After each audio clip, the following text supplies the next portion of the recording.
Hello and welcome back to the Cronecast at the Rising Moon. My name is Elaine, and on this channel I do active magic candle magic tarot. I do the Spirit Guide Weekly Divine Guidance Read. I do yes and no tarot. I do predictive tarot. I do astrological reading tarot. Today I have for you a past life reading. Who was I in a past life and how does it impact me now? What are you carrying around from your past life that is having an impact on your evolution, on your journey, on your purpose in this life? We've got a 4-pile pick a card presentation, but first, hey, please don't forget to subscribe and hit that thumbs up button. It really helps my channel. Don't forget to hit the post bell notification so that you know every time that I post. And if you want to book me for a private reading, my website is going to be linked in the description box down below, along with the timestamps for the 4 piles, and I would love a chance to read for you in real life. So this is pile number 1, this is pile number 2, this is pile number 3, and this is pile number 4. There is going to be an insert in a moment where you can concentrate, see which one calls out to you. That is going to be your pile for this particular reading. They are all anointed, all candles are anointed with a combination of conjure oils. All of the candles are anointed with the same conjure oils this time, and I'm using the Steampunk deck, which is the deck that I use to communicate with spirits, and it is also the one that I do spirit guide reads with. So we're going to be checking in, who was I in a past life and how is it affecting me now? Take a moment, concentrate, see which one calls out to you, and that is your pile for this reading. I will see you at the time of your reading.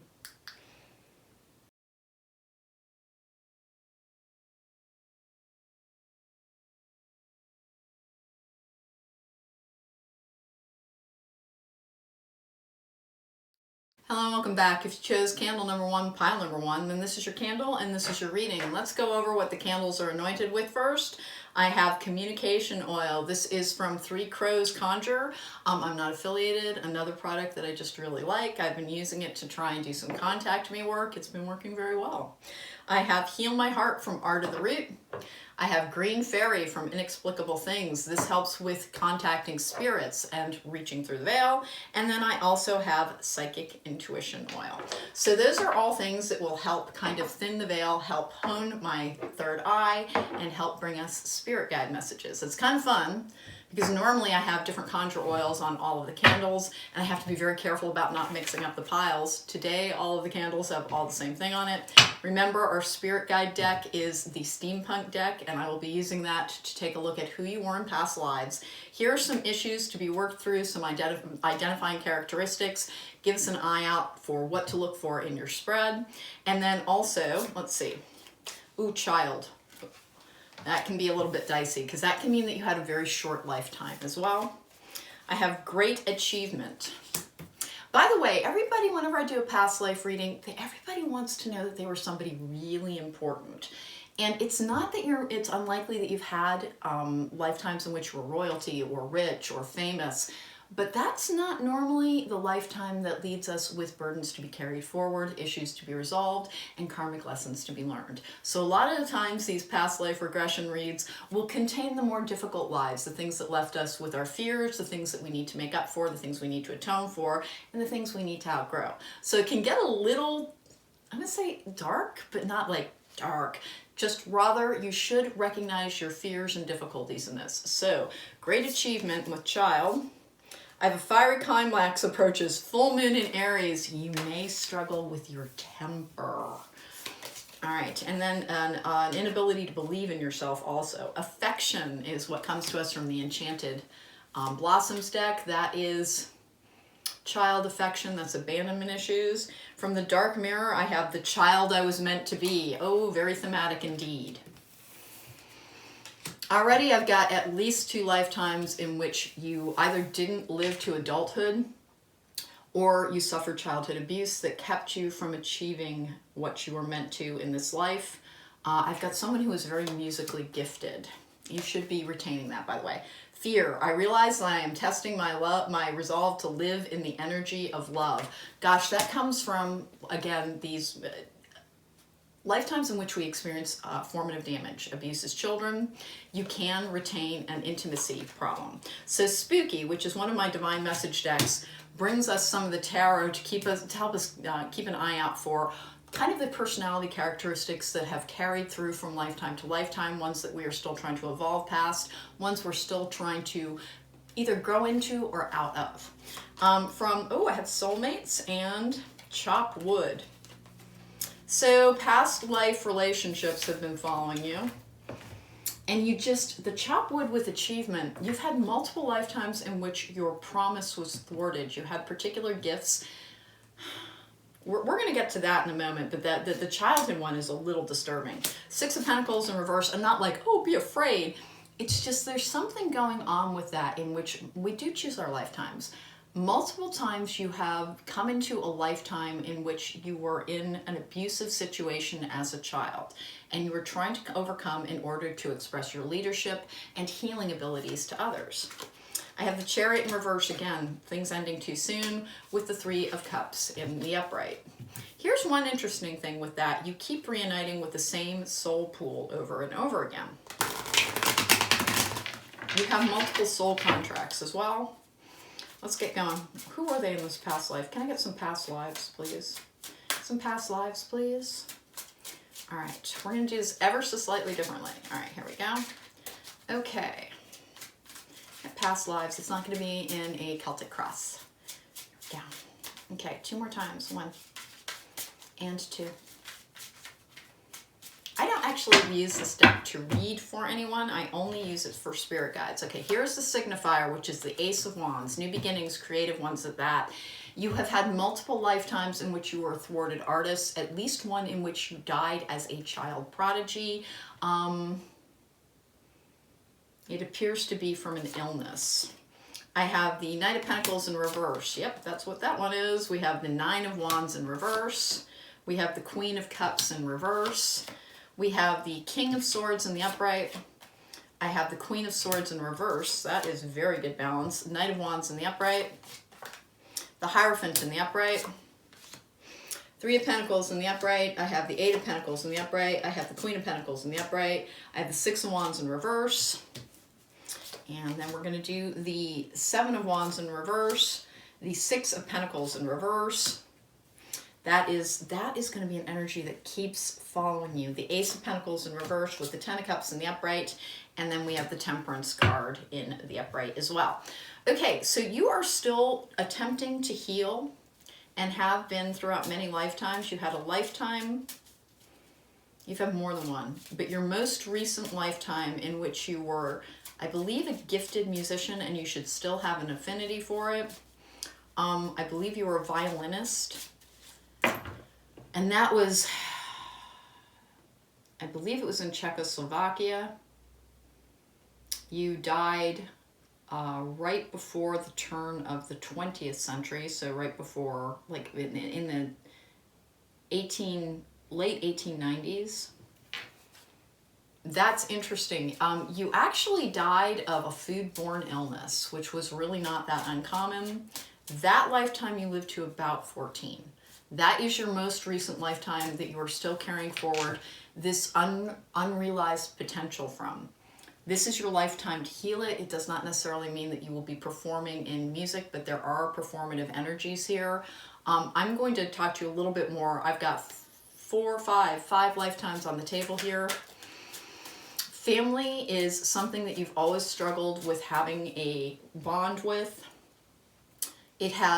Formative damage has followed you throughout lifetime after lifetime, making it difficult for you to have strong relationships in this particular lifetime. Over and over again, this full moon in Aries, you have grown up in volatile circumstances. In the lifetime, and I do believe, by the way, that you were a boy in that lifetime when you were 14 and you died. Again, it's foodborne illness. And I'm not sure exactly what happened, but it was a sort of wasting disease at the end. You should have a very strange relationship to food, and you should also have like some interesting family dynamics that have gone into kind of influencing the partners that you have chosen. Your friends you have better friendships now than relationships with your family. Let's get into these lifetimes. So that was the most recent one that has the greatest impact on trying to achieve your purpose. You came here to create love and beauty as a healing art form. The Temperance card in the upright is part of that. You've had a life as a soldier. You've had a life as a soldier as well. I don't believe this is for me a foreign conflict. I do believe it is, I think it's English. I think it was English in origin. And this is one of the more difficult ones. You were in an outlying area where there weren't a lot of supplies available to you. You should have a lot of difficulty with your relationship with your mother. In this life, you were a woman. You did have children of your own. You did not die young, but your mother actually did. And it was during some kind of armed conflict in, again, England. I think it's somewhere in the 1700s, but I'm not entirely positive. Maybe 1600s, because it's really quite outdated. And your mother actually died of, I believe it was a form of anemia, because you spent a lot of time being a caretaker for her. As that happens, you continue to carry that forward into your relationships. This volatile energy was not part of that particular lifetime, at least not for you. Your father in that lifetime was a very punishing individual, but he was actually just kind of living out the standards of the time versus truly being an ogre. He was not like, this isn't I talk a lot about narcissists and empaths and sociopaths and empaths. And that's not what this is. He was very seldom there. He worked in a city, I believe, and only came to what was an outlying area, sort of a country estate. So you were fairly well off there, but your mother was sick for almost your entire life. And it left you with a lot of fears around your security, your well-being, and apparently, like, every time that you were going to have a child, you were just terrified. Because for some reason you associated your birth with what caused your mother a lingering illness that would eventually take her life. And it was a completely different time, and so she didn't think anything of kind of blaming your existence for her ever declining health. This was not a healthy relationship. It was fairly draining.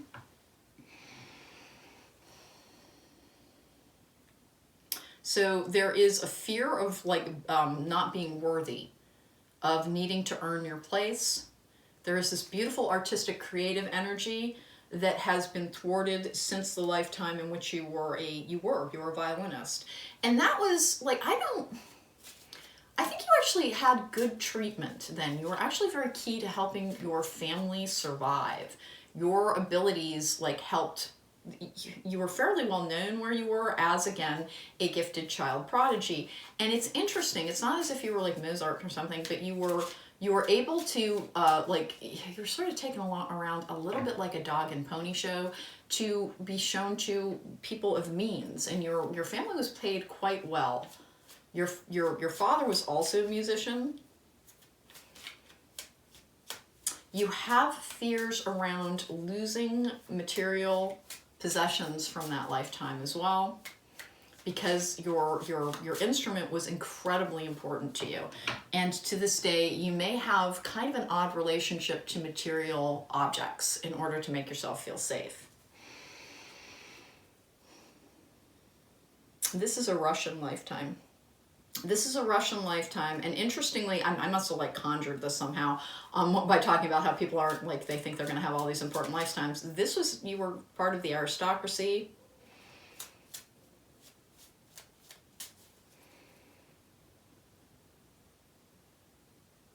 There's some kind of, is it mining? There's a lot of labor and toil around this that went into supporting you and your lifestyle. And the only thing that you really carry forward from that is you should have a great aversion to fur, oddly enough, because you were dressed almost always in furs. And it does look to me as if there was a fire. I think that there was a fire, and that is actually how you died. You were a woman in this lifetime as well. There was a fire in a large building that was a home. Multiple people died in it. It was not set by serfs or villagers, or it wasn't the rabble is coming to get us. It's not that. There was, I believe, a coal rolled out of a fireplace, caught a carpet on fire, and burned down a building in which you were staying in it. You should have a fear of fire to this day because of that. You did not burn to death. You suffocated. I'm really sorry. These are often very dark reads when we're talking about who you were in a past life and what you're carrying forward. You should have a fear around things, conflagrations, fires. You should be very concerned about being trapped in areas where there is no easy exit, because that is part of what happened. You weren't able to get out of an area because you couldn't see well enough, and you did succumb to smoke, which is a much, much better fate. But you carry forward with it. There's a lot of fear. And in this particular life, like there was so much, like material possessions and their worth have followed you through over and over and over again. And in this particular one, like there's a lot of emphasis on jewels and gold. And again, I do believe it's a Russian lifetime. There was such income disparity in that particular time and place, but it's not something you gave any thought to. And don't like kind of beat up on yourself for that. That it would have been very uncommon too. Ace of Wands, in this lifetime, you're still trying to find that milestone energy. Again, the child I was meant to be with the child card. You're still trying to find that creative spark, that ability to express, again, in a healing manner. It can be writing, it can be singing, it can be a performative aspect. It could be motivational speaking. It is all about giving of your creativity to another in order to inspire them and heal them. This one's a little bit interesting because you grew up on the grounds of a large school. You grew up on the grounds of a large school and in fact became it's not a great word, but master at I believe it was, it's not an English school. I beg your pardon, it's not. It's French. This is a lifetime in France. This is a male. You were a male. You lived to quite an old age, and you remained a teacher or a master at this particular. You were, by the way, in this lifetime, in this lifetime, you did not marry. You actually had a very deep and kind of abiding relationship to faith. You were very, very unhappy, though. It was not, you didn't have a lot of personal connections. You spent a fair amount of your time adhering to the practices of a church. This, I believe, was in the 1800s as well. It's an absolutely beautiful area. You had a great relationship to nature. You had a great relationship to nature. In fact, it was truly the only real love of your life there. You died at a fairly advanced age, 72, but you were always very, very, you had the feeling of living a peripheral existence. You were in an area where it was not that far from a town, not that far from like shops and things, but you did not have a social life other than with the people that you worked with, and it was all very, very structured. It was all very rigid. To this day, you actually will probably chop wood. You have a hard time, honestly, you have a hard time being irresponsible. This lifetime, the only thing that kind of got you through was simply constant dedication to imparting knowledge. And you were not a happy person. You were not a happy person, and it has kind of given you both an attraction towards conformity and rigid structure, but also the knowledge that it is not something that will ever make you happy. So there's that duality, that dichotomy within that lifetime. And then this is your most recent successful lifetime. I don't know what country this is. I believe it's a South American country. And this is kind of an interesting one. The biggest part of your life that is still having an impact is that you gave up an opportunity to study art at a particular university, and it's somewhere in South America, and I'm sorry, I just don't know. It might be Chile, I'm not sure. But you were given an opportunity to pursue, gosh, that's just a theme. That's just a theme. You were given an opportunity to pursue, I think you were very gifted. I do believe it was an artist. I think you worked with oils, and you were given an opportunity to go and study with a master painter, and you couldn't do it because your family required your help. You stayed at home. Your father had died when you were very, very young, and your mother had to turn to some very menial tasks to support your family. And this is another male lifetime. And so I can't even say there was a great deal of disappointment. Like when attention was called to the fact that you could paint and you could draw, and you were like, you showed promise.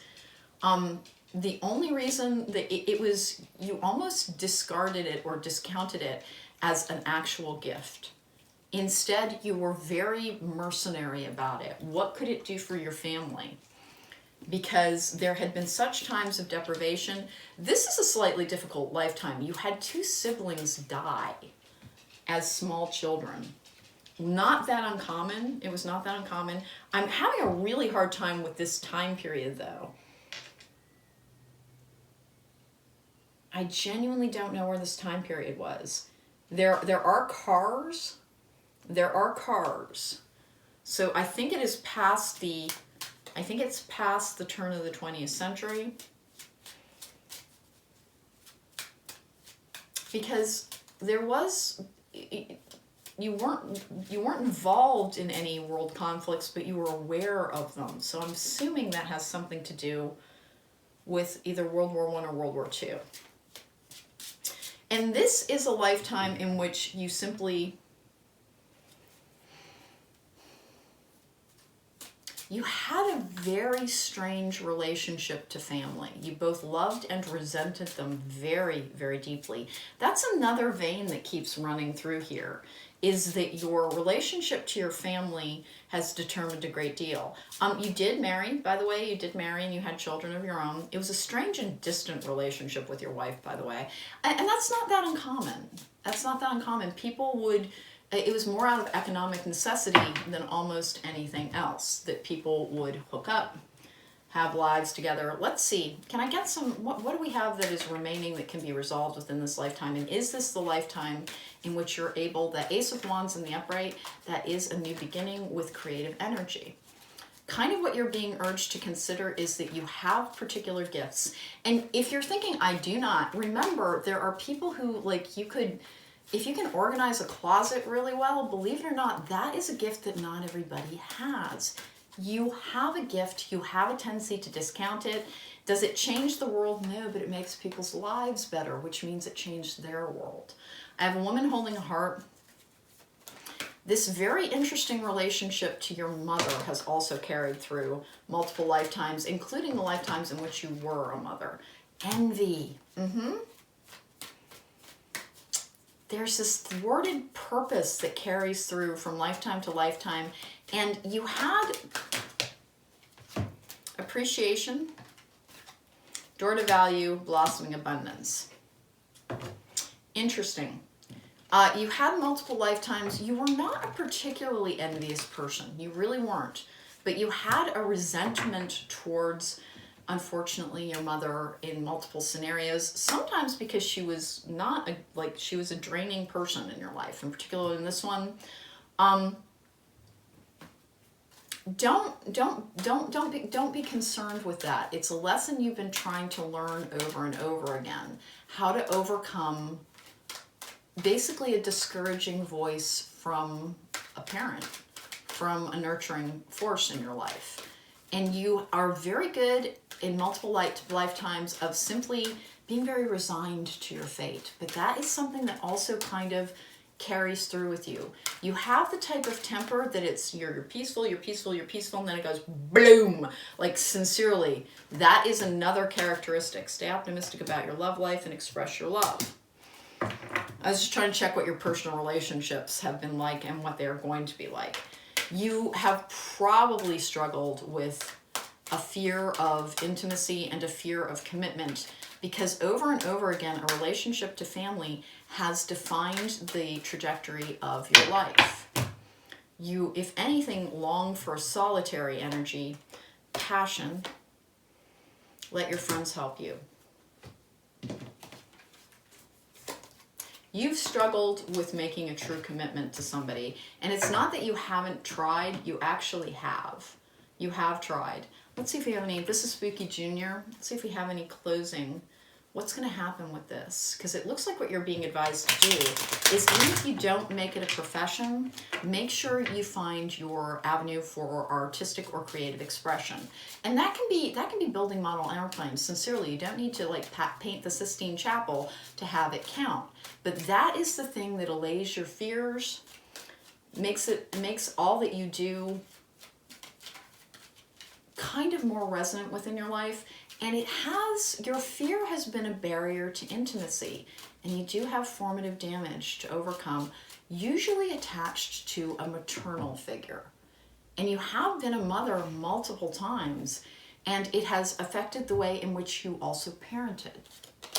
Two of Cups in the upright, Page of Swords, Six of Pentacles, Nine of Wands, Seven of Pentacles with the Ace of Swords. Okay. One of the things that will help you in forming better relationships, ones that have reciprocity in them, and you've gone back and forth on this in multiple lifetimes, and like, it's obviously not going to show all of the lifetimes. Sometimes you have been carrying forward the karma of somebody who has like taken and taken and taken, and you've had multiple lifetimes as somebody who your goals and dreams did not matter in service to the greater good. And there's been this kind of flipping, flopping back and forth, because you've also had lifetimes in which you very much kind of concentrated your energy on your own personal pursuits. And you had a resentment of other people in different ones as well. So one of your barriers to intimacy is that you fear it as being a disruptive influence for your dreams. Do we have anything else to close out here? What's the advice? To seek out a pursuit, a creative endeavor that will bring greater balance. Your fear, your temper is actually very, very related to your fear, by the way. Fear is one of those, it's protected by anger first. It's genuinely, when people get angry, half the time it's because you've tripped into something that is frightening them. And the way that kind of like, temper that you can have is actually protecting a deep-seated fear about your survival, your ability to be provided for, and your worth in this world. Once you find a greater creative expression, you're going to have a better relationship. This may be someone who's already in your life. I'm not positive about that. This may be somebody who's already in your life, but you struggle with getting close to them because you keep people at bay. You've been searching for a way to find and express your true worth lifetime after lifetime. This is a lifetime in which you can resolve that particular energy. It's why it's the predominant one that came through. Does that then make this your last lifetime? No, it doesn't. It just means that we're identifying what you're trying to work off in this lifetime so you can continue to evolve. And that is that your fear of not having enough security has kept you from using a gift that would kind of expand your ability to love and to have true intimacy.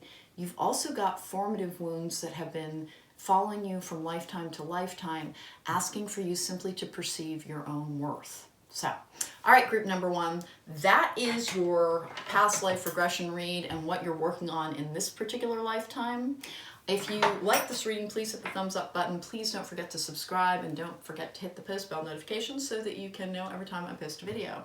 If you'd like to book me for a private reading, my website is in the description box down below, and my website has all my prices on it. I'd love a chance to read for you in real life. You are healing some formative issues so that you can have a greater expression of a true gift that has been following you over and over and over again. And it is a form of creativity and artistic expression that inspires in others the ability to perceive beauty and experience more love in their lives. But your fear about your security has kept you separate from a true connection. And what you're trying to work on in this particular lifetime is finding that ability to express, that ability to create in a comfortable way, trusting that you have the ability to build your own security and the ability to kind of overcome any obstacles in your way. Thank you for joining me, group number 1. I hope this reading helped you. Take care, be well, and I will see you next time. Welcome back. If you chose candle number 2, pile number 2, then this is your candle and this is your reading.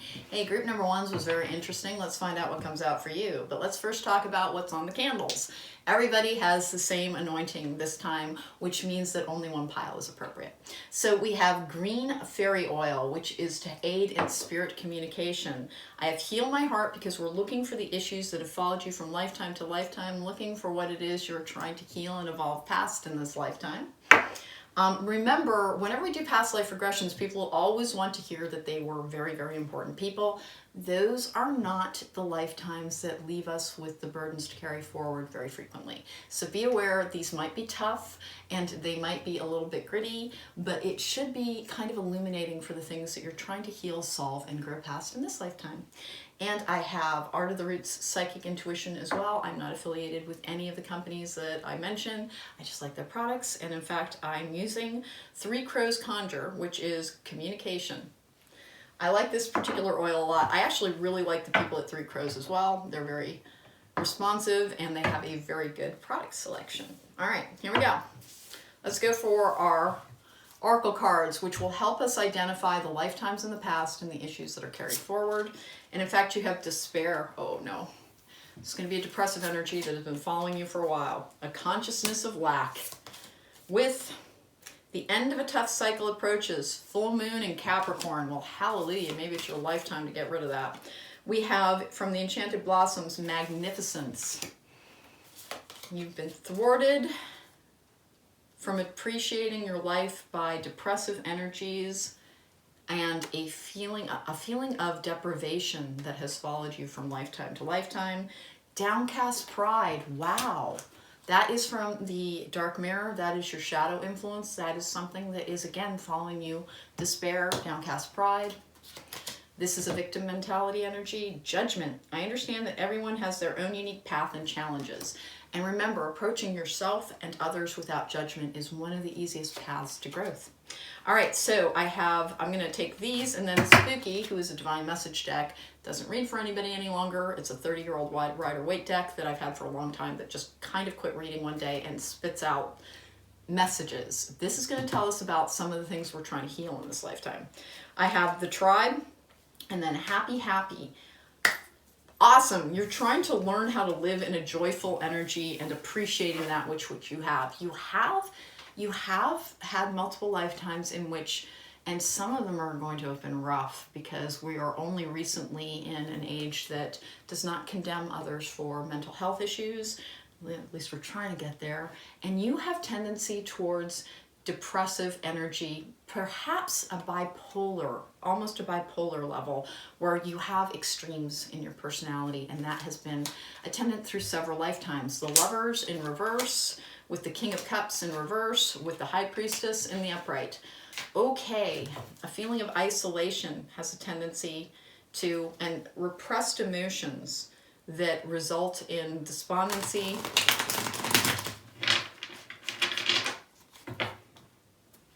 Okay. You've had multiple lifetimes in which you've given into despair, and that is not to say that's not about weakness. Remember, again, treatment is only a recent development in which you retreated into various forms of escapism.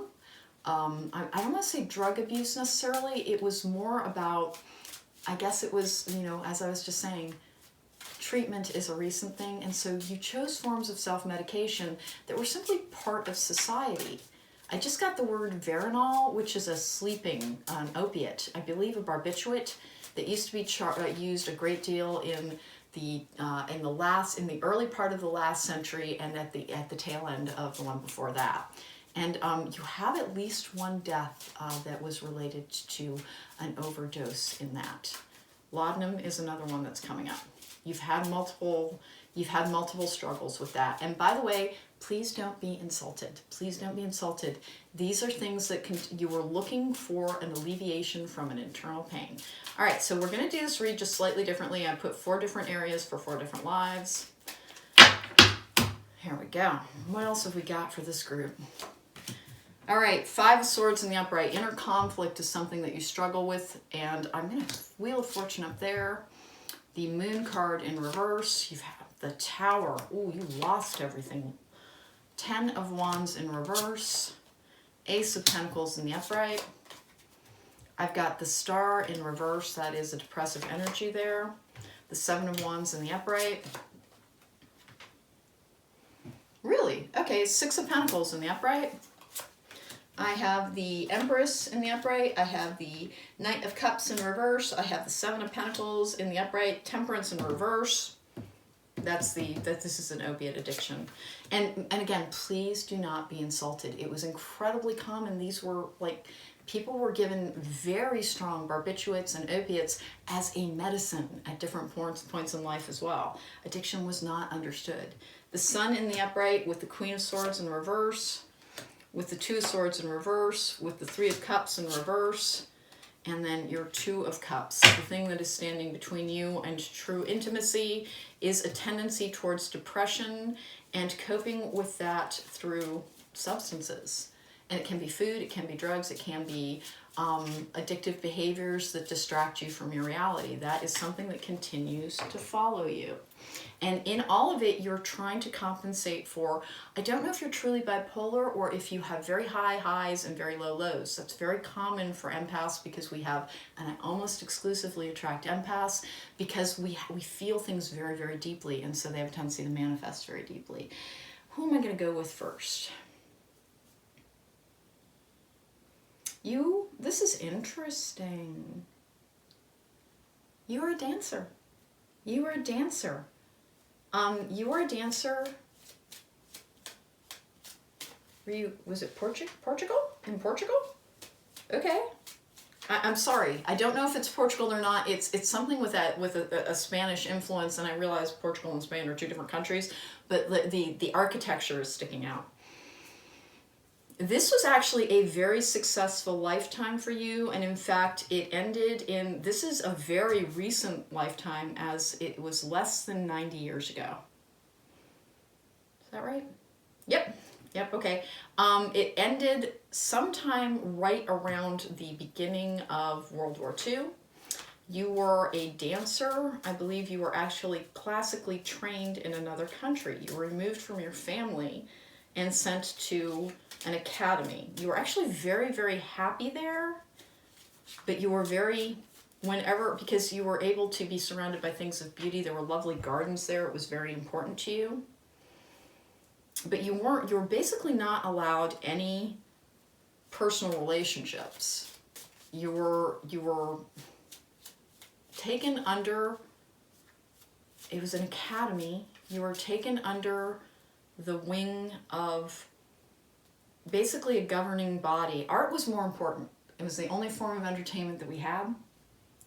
And you were a dancer until your career ended when you were about 24 years old, because that would not be that uncommon. And after that, you returned to Portugal.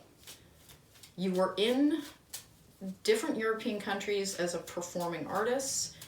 This is your happiest lifetime, but it did involve kind of a lot of, frankly, drinking by yourself when you got older. You were happy as a younger person. You were performing. You got a lot of accolades.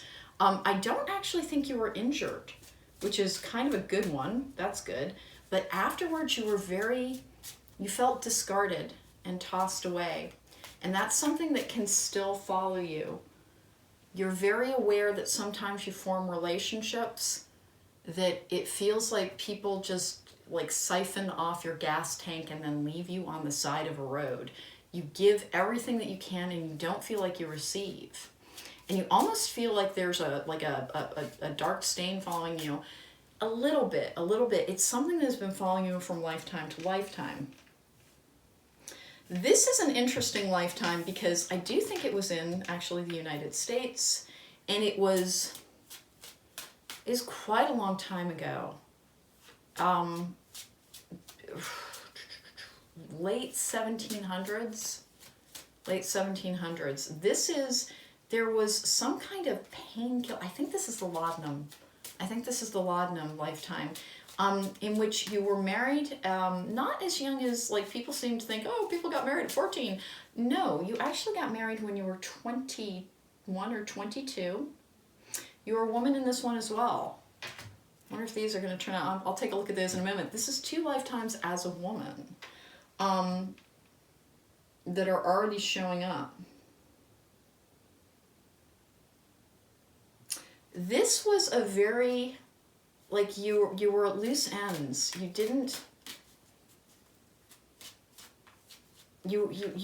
weren't allowed to pursue many things. It was all very reductive type of, and you were very bright. You were actually very, very bright, but you weren't allowed, gosh, what a thwarted purpose.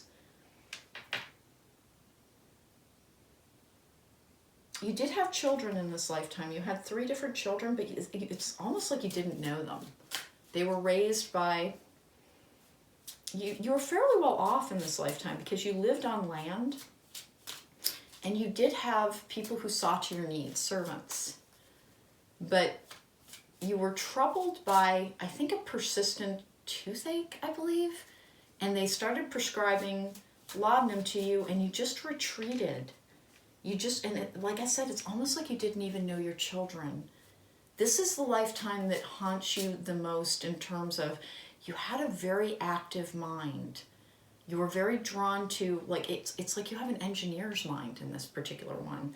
And you could understand the way things worked.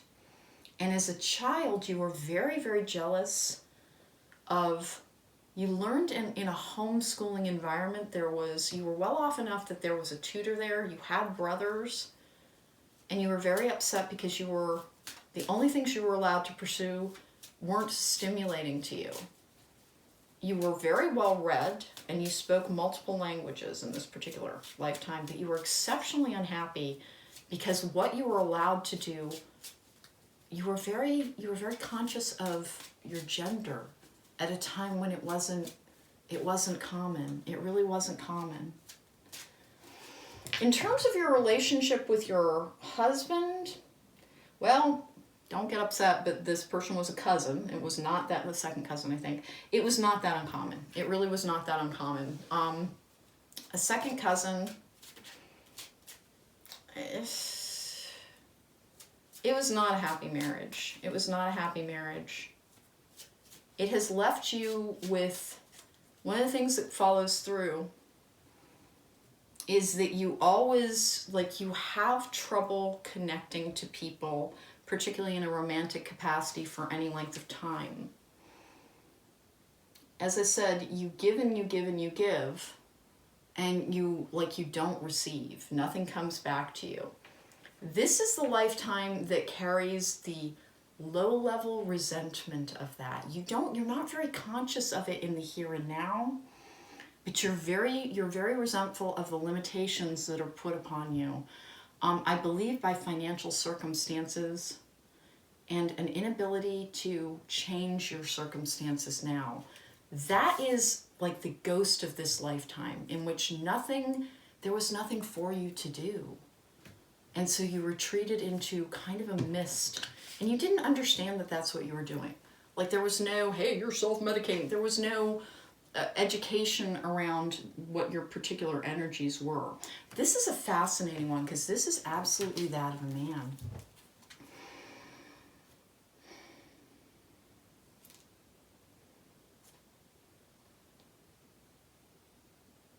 This is a humble lifetime. Wheel of Fortune in reverse, the Moon in reverse, the Tower in the upright, 10 of Wands.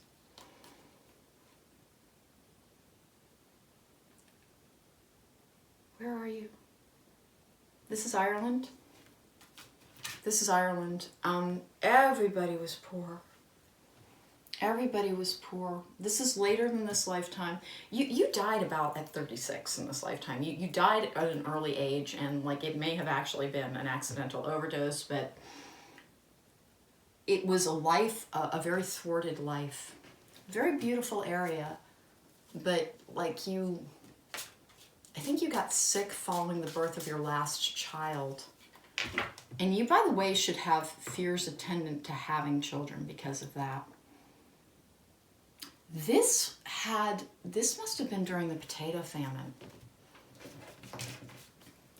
Weirdly, you did not suffer that much from it.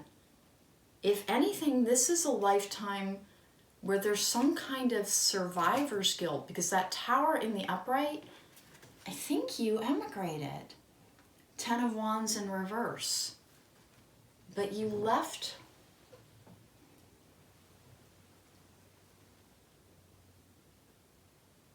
Okay. So you emigrated and you were sending money home to your family. You have really struggled. You have really struggled with a tendency towards depression. I do think it was during the potato famine, and you went to another country. You had some kind of store. I don't think it was a grocery store, but it supplied like fabric. It might have been a dressmaker's, and you're a man. You went to another country to work for a relative that had gone there first, and you sent money home. And you lived a very meager lifestyle, trying to get the money together to have your wife and child join you. And here's the thing. She ran away with somebody else. And it caused you trust issues. And after that, you became a very detached person. Like you lost faith in everything. Oddly enough, the relative that you're working for, and I think it was in America, I really do. Like you worked hard, and drank. Like you genuinely drank a tremendous amount, because by the time you had the money together, this is a betrayal. You managed to keep getting money back to your family, and your wife left you for another person and took that money and went to a different country. And it was a terrible, terrible time. And like, don't think what a horrible, horrible person. You were actually really difficult in this lifetime. And trust me, I've had some lifetimes where I'm sure it's like, yeah, no, I'd have left me too. But it embittered you. And this is another thing that stands between you, and you're trying to, it made you feel unworthy of love. You're being tasked with kind of finding your energetic balance in this lifetime, feeling whole within. Codependency, I'm so sorry, but it does appear to be one of the things you're being asked to heal, and you're actually doing a very good job. The only thing is that in this particular lifetime, you still struggle with hopelessness. So this is another lifetime, and this is another lifetime as a woman. I don't like, now when you have 4, like either it's going to go, clearly it's going to break down in some respect, but this is 3 lifetimes as a woman.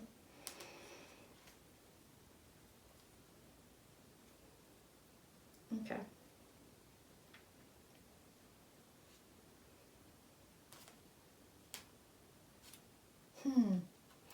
This is interesting. This is a very long time ago. I don't know how long ago. You were a woman who, what a strange lifetime. You were exceptionally well taken care of. But you really, like, you saw your husband, like, this is like Norman Saxon type of stuff.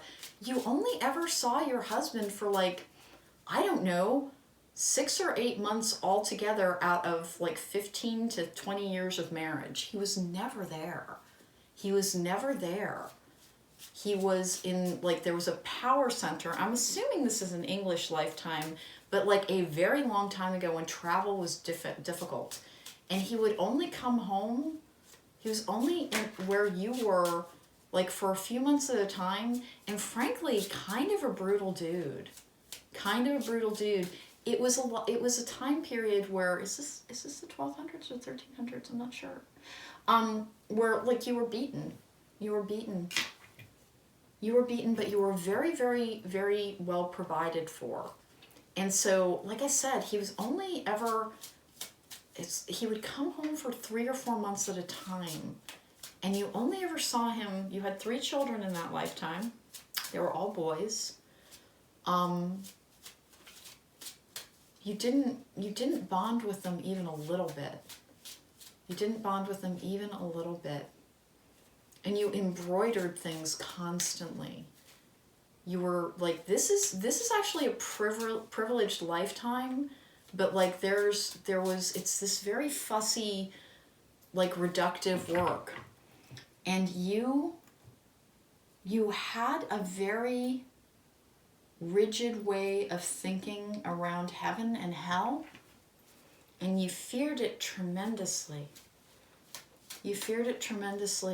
And whenever you got word that your husband was coming back, which you would get like months ahead of time, it would change everything. And this is not a lifetime where you were able to retreat into any form of self-medication. It was not.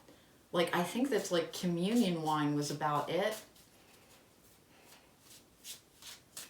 And you were very unkind to some servants who lived there as a way of coping. And again, try not to be hard on yourself for that, but you do struggle with feelings of, like I said, being denied that which everybody else has. You could be very, very happy, but you were a very uncomfortable person in that lifetime. And the way that you have a hard time with your body to this day, like it's you're achy, you might have an autoimmune thing going on because there's a lot of pain attendant from that. And it is this is the last lifetime for it, by the way, and it is something that you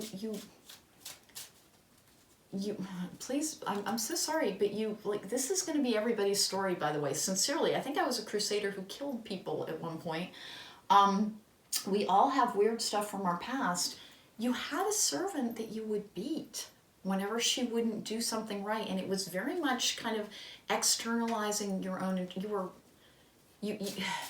You struggled with your internal balance, and you would feel terribly remorseful afterwards. It was a very uneven, like, world for her and for you. And it was very much expected for her. And, like, did you beat her within an inch of her life? No, but you'd strike her. She's a little girl who had to see to something having to do with your clothing. And whenever you got word that your husband was coming back, you kind of lashed out at this. She was in your, like, employ. She might have been a maid, like a lady's maid or something, because she was helping you get dressed a lot, and you would slap her.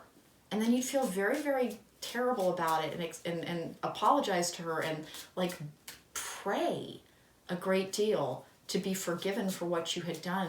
And you didn't understand that you simply had a chemical imbalance. Like, nobody did. You thought you were, like, possessed of a devil, essentially. All right, so where is this all going? What are we supposed to do with this? Finding healthy forms of escape, making sure that you look at a situation for what it is rather than what it isn't. You probably still struggle a great deal with highs and lows, and you have a tendency to believe that other people have better lives than you do.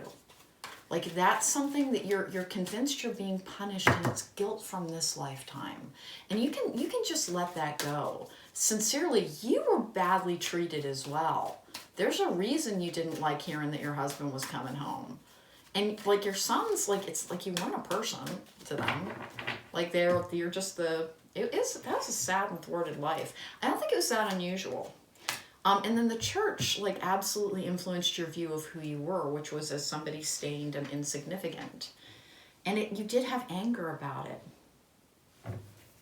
The tribe, that's every community you belonged to, like kind of did not, it told you had less value than you do. Second chakra, Archangel Ariel, yin yang, seeking balance, door to spirit, meditation is going to help as well. The world in the upright, and then the angel of strength with broken heart and goddess of the moon.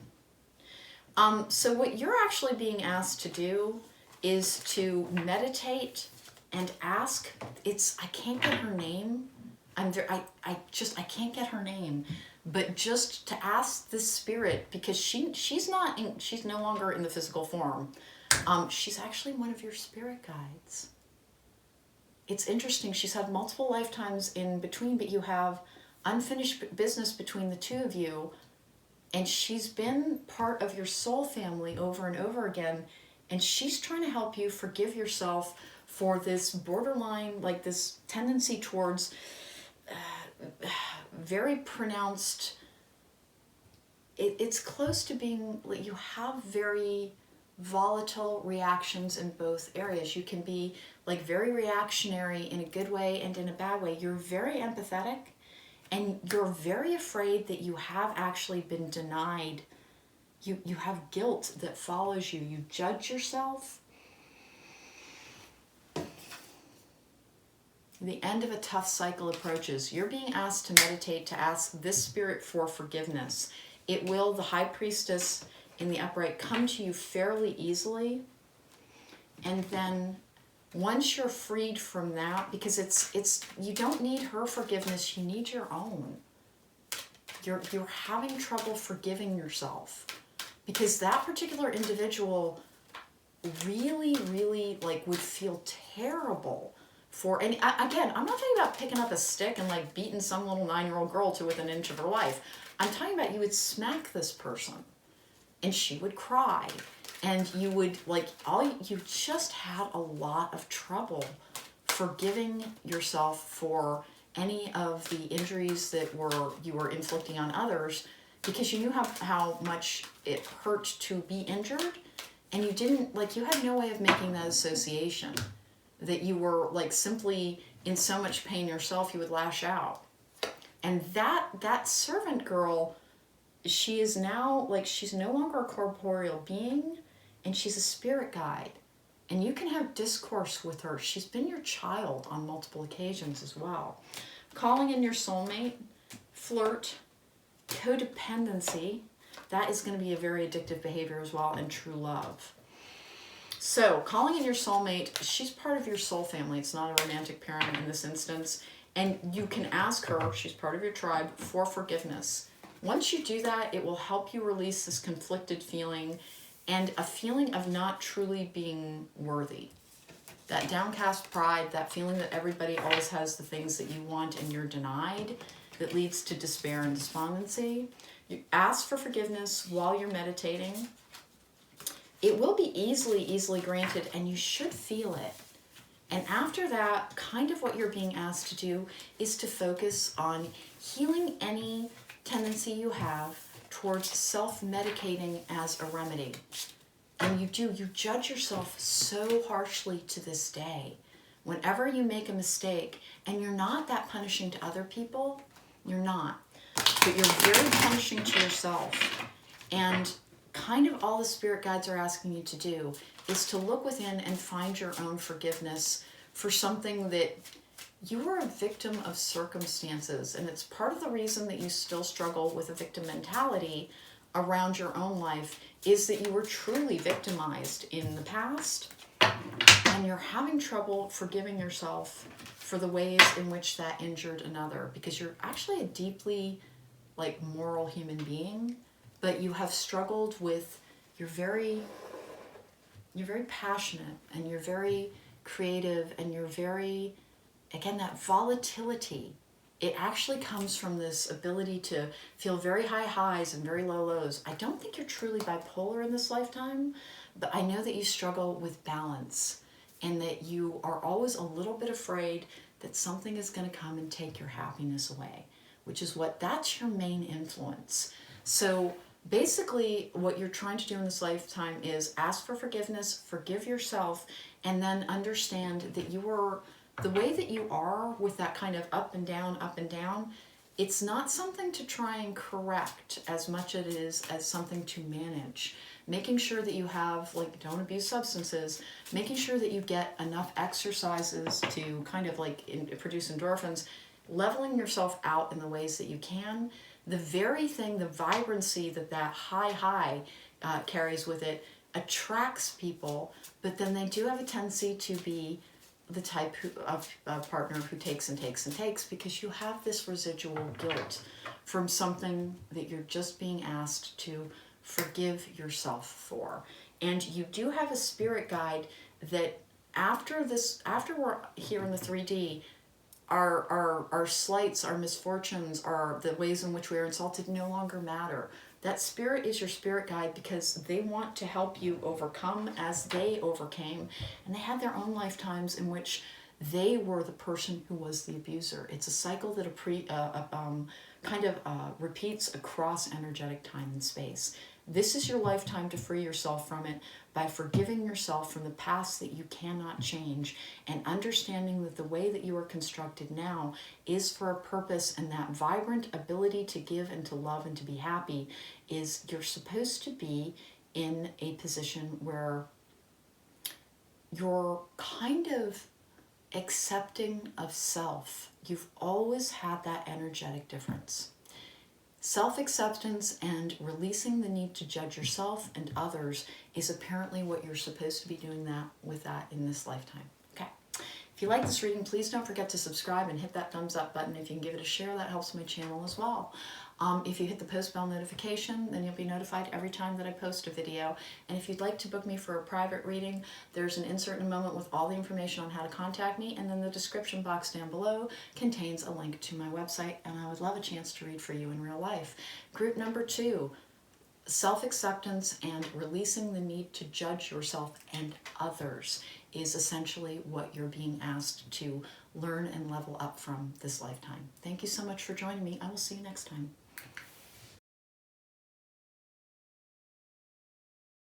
Welcome back. If you chose candle number 3, pile number 3, then this is your candle, this is your reading.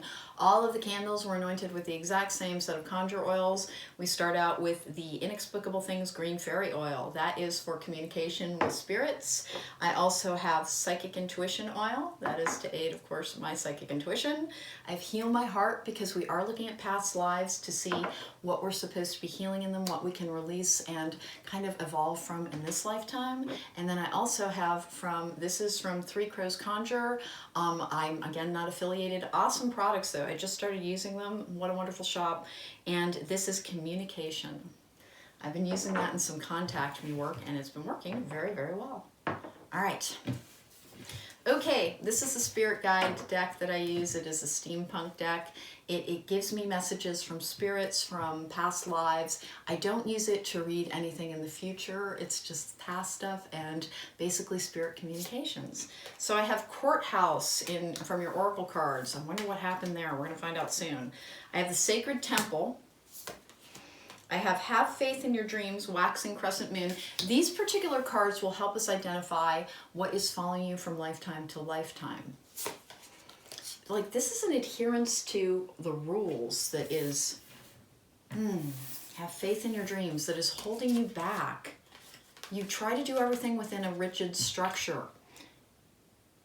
Yeah, you're very self-punishing. You're very self-punishing. I have Thoughtfulness from the Enchanted Blossoms, and you ruminate a great deal. Your Dark Mirror card is Perchance to Dream. Interesting. Have faith in your dreams, perchance to dream. Doubt. I release the need to know all the answers. All right, your view of crippling self-doubt. Spooky brings us 3 issues that we're trying to heal. Spooky is a divine message deck. He's a Rider-Waite deck that's about 30 years old, doesn't read for anybody any longer, and is a divine message channeling tool. There, that's as quickly as I can describe Spooky to people. And then the Enchanted Blossoms is Come to the Edge and No Place Like Home. Oh, you struggle with taking risks and with self-belief. I have Page of Pentacles, Strength in the Upright, and then the Queen of Cups in the Upright as well. So the Page of Pentacles is a student card as well. Let's find out what's coming here. I think that you have had thwarted purpose over and over again. There's a little bit of like the Jude the Obscure type of energy here, which that's a novel by Thomas Hardy in which a figure lives right outside of Christ Church and like has these aspirations of becoming someone more important than he is. And it's a condemnation of marriage as well, but that's not the point of this particular part, is that simply like he lives on the periphery of this thing in the center that is his dream. And he can't go towards it, because of basically the limitations of a structure of society around him. So that is one of the things that has already come through, is that you have been limited by the circumstances of your life in pursuing your dreams. Sacred temple. You have like an ascended master or shamanic energy here. Interesting, interesting. Come to the edge, no place like home. You may have struggled with, agoraphobia in the past as well. All right, here is the steampunk deck that I use for spirit communications. And I am going to do this slightly differently. It's not going to be my incredibly extended Celtic cross. All right, Tower in reverse is the one that just went down. That is building from the ground up as your signifier. You have trouble getting started in basically achievement because you don't have enough self-belief. And that is something that has followed through lifetime after lifetime. This is interesting. I'm going to get these cards down, but I think you've been in debtor's prison in this particular one of your paths. And by the way, everybody wants to know, they were like, yeah, I was Princess so-and-so, or I was the king of whatever. That they may very well have been part of your life path trajectory as you reincarnate over and over again. But we have a tendency to carry forward difficulties, things we're trying to solve, and gifts that we have not expressed. And that comes usually from the most difficult lifetimes. Six of Pentacles in reverse. And in fact, there it is. The Chariot in reverse with the Three of Wands in the upright. The Lovers in reverse. I have the Knight of Cups in the upright. This is a different lifetime. Eight of Cups in the upright. Justice in the upright. Courthouse Justice. Ace of Cups in reverse. Okay, I have the Devil in the upright. I have the Eight of Swords in the upright. I have the Ten of Wands in the upright. I have the Emperor in reverse. Oh, okay, I have the Seven of Cups in the upright. I have the Four of Pentacles in reverse. Nine of Pentacles in the upright, King of Cups in the upright, and then the Seven of Pentacles in the upright as well. You, throughout lifetime after lifetime, have started down the path to something only to have circumstances rise up and take away your dreams. Interesting. And you always had some form of dream. And it's not consistent throughout. Like one of the piles, like, hey, you've always supposed to be a musician or an artist. This is not the case. You always start out with tremendous potential. You have an apt mind. You have a tendency to land in like kind of abusive, and by the way, we do choose our existences.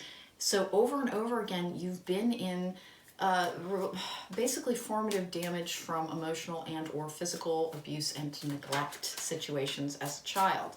You're actually very, very, very strong-willed, and lifetime after lifetime, you've managed to overcome something, but you've had this feeling of being thwarted and purposeless because it's always been like Sisyphus and the rock pushing up that hill, and you don't feel like you can ever get there. The funny thing is, in each of these lifetimes, you overcame adversity.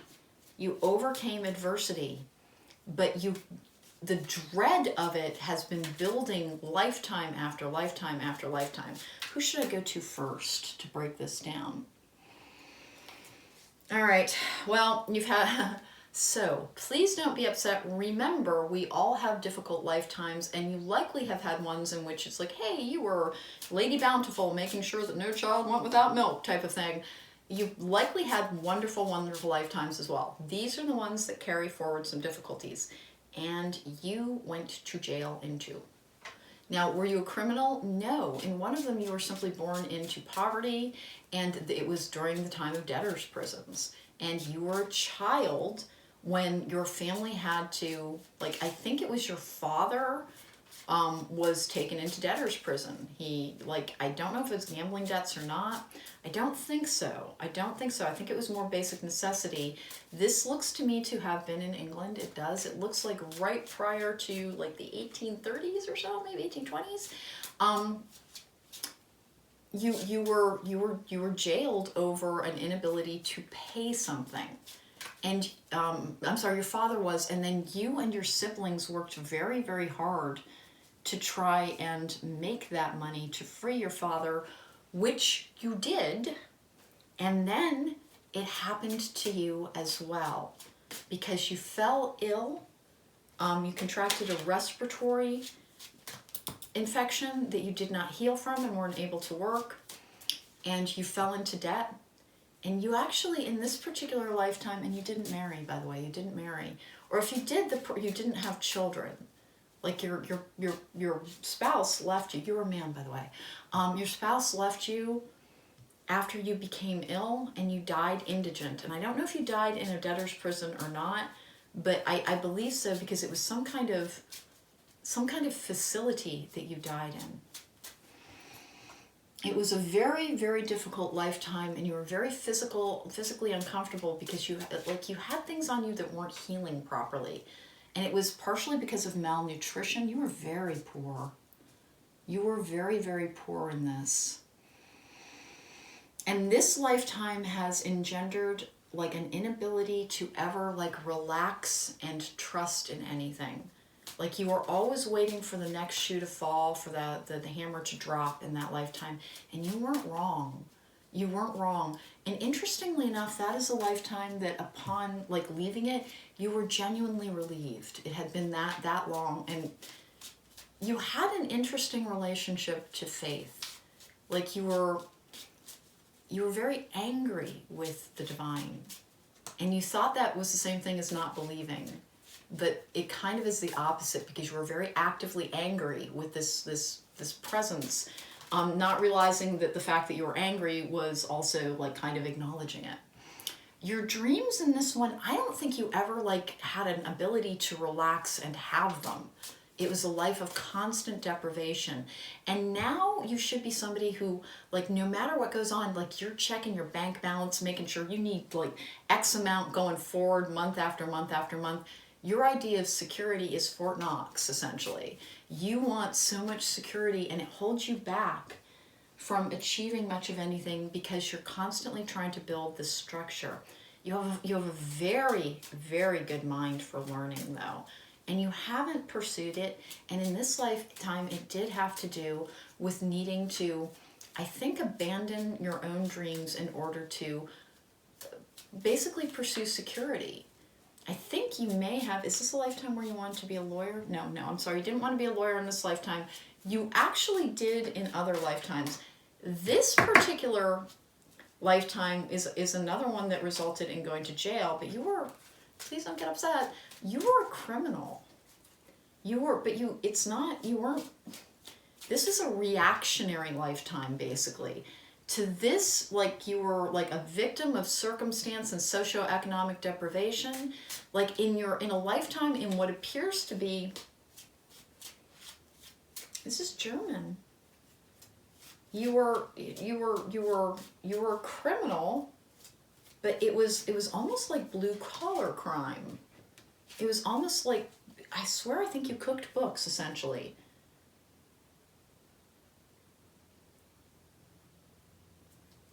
You cooked, like, you did not keep accurate accounts of something, and you were working for, you were stealing from your employer. And you were stealing from your employer. And you weren't like that. Please don't take that like, oh my God, you're a thief, you're a thief. Sincerely, we've all had lifetimes where, oh, who was I? What did I do? You were stealing from your employer to try and make sure, there's that devil, 10 of Wands, 8 of Swords, the Emperor in reverse. Your employer was terrible, by the way, so please don't even, like, forgive yourself for that. You were very successful at it until essentially you weren't.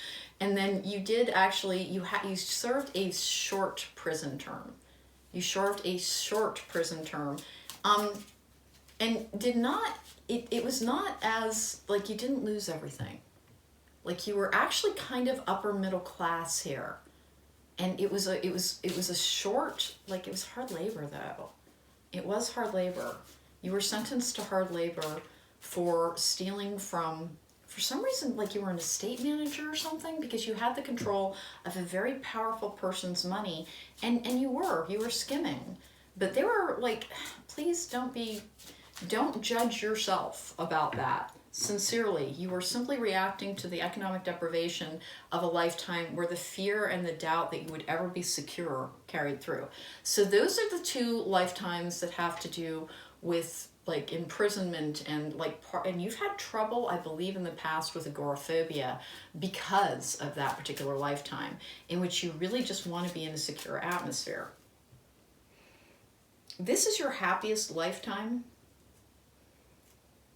This is your happiest lifetime, but it's an ancient one. This is an ancient lifetime. You were Roman. I believe you were Roman.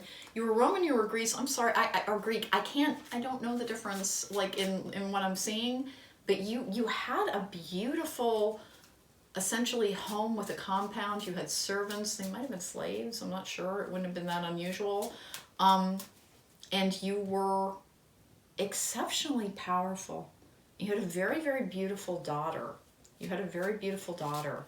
And there was a lot around arranging an advantageous marriage for her. You were a man in this. You were a man in this. And you were also a man in this. I wonder if all of these lifetimes are... I don't know that you're a man in this lifetime. You might be. But like we've all had lifetimes as men as women. We all contain masculine and feminine energies. You really enjoyed your status and your privilege. And I think that's why this was so disheartening and this was so disheartening. Like, this is one of your, as near as I can tell, first incarnations in which you were a very well-off citizen of one of the ancient societies. You had, like, there's gold and jewels and servants, and you're speaking in like a rotunda. You were a very important person, and you helped make laws, I believe. You were a judge in this lifetime of some kind, not like the way we think of it, but you handed down punishment to others. Fascinating. 2 lives in jail, and then one in which you weren't a bad like judge at all. You weren't unkind, but you decided people's fates. Your daughter, that like you arranged an advantageous marriage for her, and you like interviewed people like nonstop, and you were very prideful. And she died like within 2 or 3 years of being married. And it for some reason, like, you had other marriageable children. She died in childbirth. And this is strange, but I think you had your younger daughter marry her former husband to maintain the political alliance. So you've been always kind of like a little bit cold-blooded. You're not like an easily romantic person. Now let's see why that is. Justice in the upright, yep. Ace of Cups, you value family, but you don't value romance as much. You don't believe in romance as much as... You kind of don't think it exists. Like, you think you're very clinical about, like, well, it's just a brain reaction with chemicals. And you haven't really connected with another person in a long time. You hold it back. You're very analytical. The only times that you've ever connected with somebody, it has been like you've had an energetic connection that was very profoundly, I'm not going to say disturbing, because it wasn't. You're very goal focused, and falling in love with somebody has kind of distracted you in the past. That particular lifetime is very achievement oriented. This is another, like, here, this is strange. Legal profession, jail. Like, sincerely, you went back and forth between the two. It's almost like you've been flip-flopping back and forth between having, it's that doubt, doubt, doubt, doubt. You doubt the validity and the worth of personal connection. You're very centered on facts and figures. And whenever you really are connected to somebody, it discombobulates you. Caring connections with the rest and rejuvenation. What are you being asked to work on now? Man holding a coin, contract, that's another legal card. With walking away, broken heart, goddess of the moon, anxiety, and the sun. All right, that was envy, by the way. The reason I kept going with that is that there is, like, you need to open yourself up more emotionally and be less attached to the rigidity of rules in this lifetime. You're very drawn to structures. Even when you kind of study spirituality, there's a lot about studying it rather than feeling it. You have tried to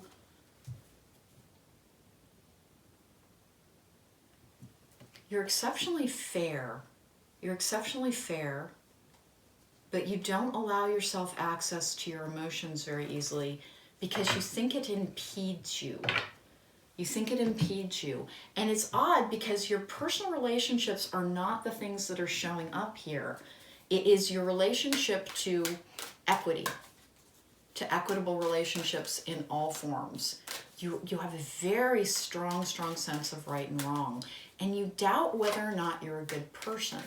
In all of the instances in which, like, I've got 2 lifetimes that did result in a form of imprisonment, like, this is the only one that there's like, well, yeah, technically that was criminal, this guy was a jerk.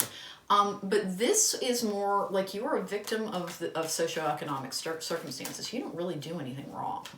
You didn't really do anything wrong. And there's that sense of that comes through to you, and you don't allow yourself, like, whimsy. You're very structured. Thoughtfulness. You analyze just almost too much. Healing family issues, unrequited love, past life relationship, attraction, you deserve love, passion, finances and career, honeymoon. So you have a connection that you have denied yourself because you're too concerned with rules. You're too concerned with rules. And that's not to say go out there and be an outlaw, would you? Just saying you view, like, emotional connection as something that makes you weaker.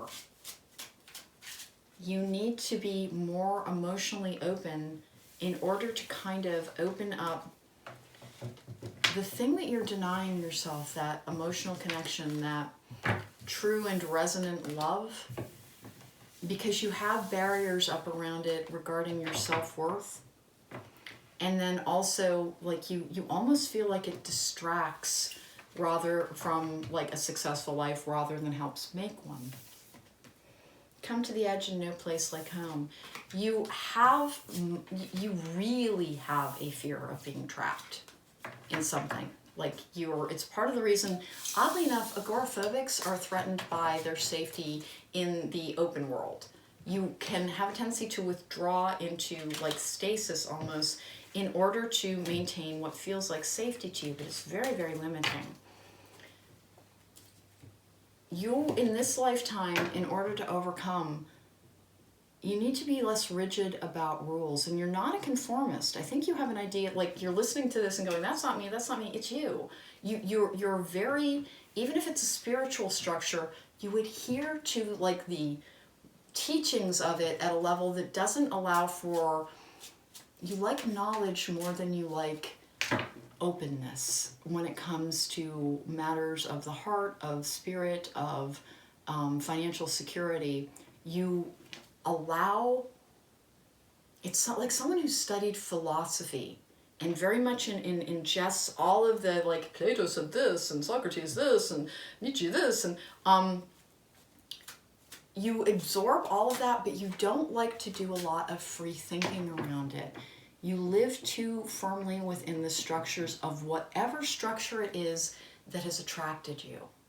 Even if it's spirituality, even if it's things that seem to be more freeing, You go by, well, this teacher said that and that teacher said the other thing, and those are the rules I live by.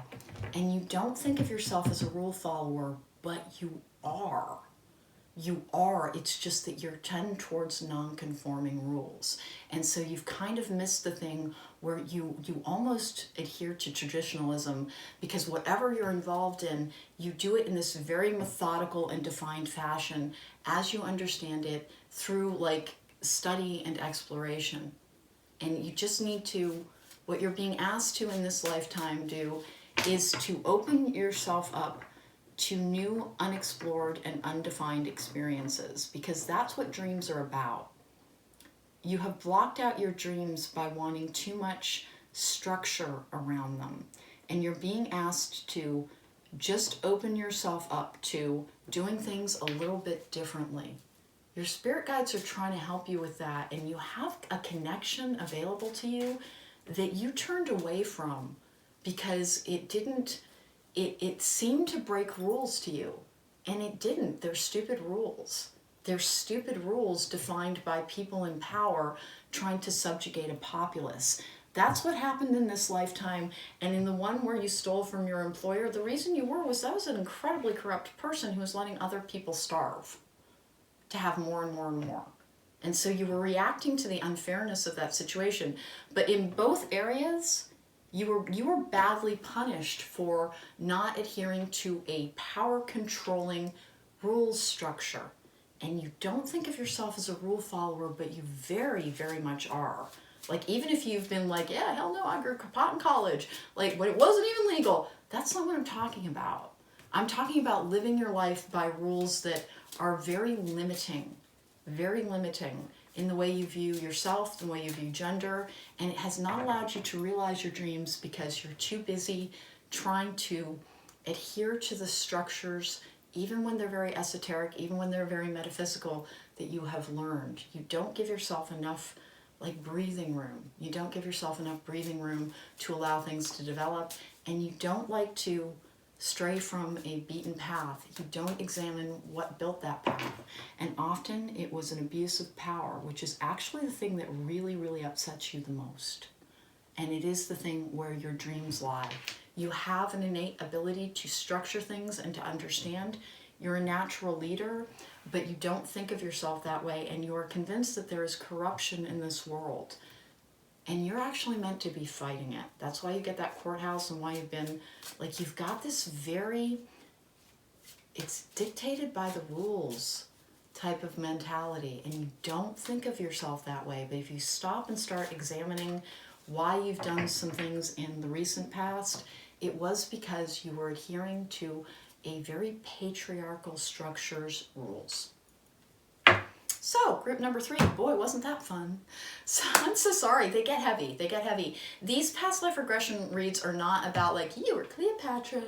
They are about what am I carrying from lifetime to lifetime to lifetime that I can resolve in this lifetime and continue to evolve. So, if you like this reading, please don't forget to subscribe.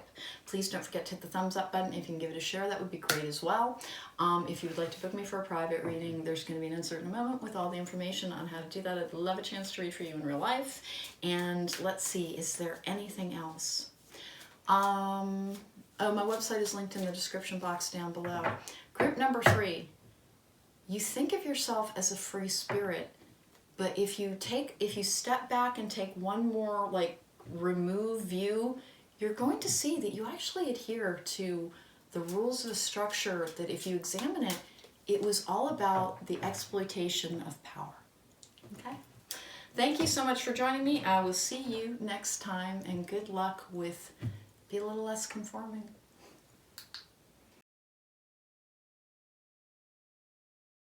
Back. If you chose candle number 4, pile number 4, then this is your candle and this is your reading. And let's go over what the conjure oils are. All of the candles have the exact same conjure oils on them. So this one is Green Fairy, and it is from Inexplicable Things. That is for spirit mediumship, for kind of contacting people through the veil. It can bring visions. Let's see, I also have Psychic Intuition Oil to help hone the third eye while I'm doing this, because I'm trying to connect with past lives and spirit guides. And then I have Heal My Heart, because what we're doing is looking at the issues that have followed you from lifetime to lifetime that you are trying to heal. This is not going to be a read that is going to tell you about, like, you are very famous, you are the emperor of, it's not going to tell you that. It might, but only if that lifetime, like, left residual damage that you're still trying to resolve. If it is one of the things that has followed you from lifetime to lifetime. Usually, though, these very important and opulent lives are not the ones that get the most attention. They are often the ones that have deprivation, suffering, difficulty that we continue to carry forward over lifetime after lifetime. And then from, this is Three Crows Conjure, really, really nice people. Again, I am not affiliated, but this is Communication Conjure Oil, and I've been using it in some Contact Me work, and it's been working very well. I actually recommend their shop quite a bit. They're very nice people as well. So are the people at Inexplicable Things. I don't actually know the people from Art of the Root, which is why I never mention them. Okay, I have Distant Horizons. It's from the Kipper. I have Ascended Masters. What's going to happen here? Okay. All right. I have Hold Your Vision, Fixed Moon. Okay. I have Appreciation from the Enchanted Blossoms. You're leveling up. I see. Bride in a Cage. Okay. That's from the Dark Mirror's shadow work that we're still doing. Happiness. I'm aware that being happy means that I'm on the right path. And being unhappy means that you need to change something. I have Deep Knowing and By the Book. Fixed Moon, Distant Horizon.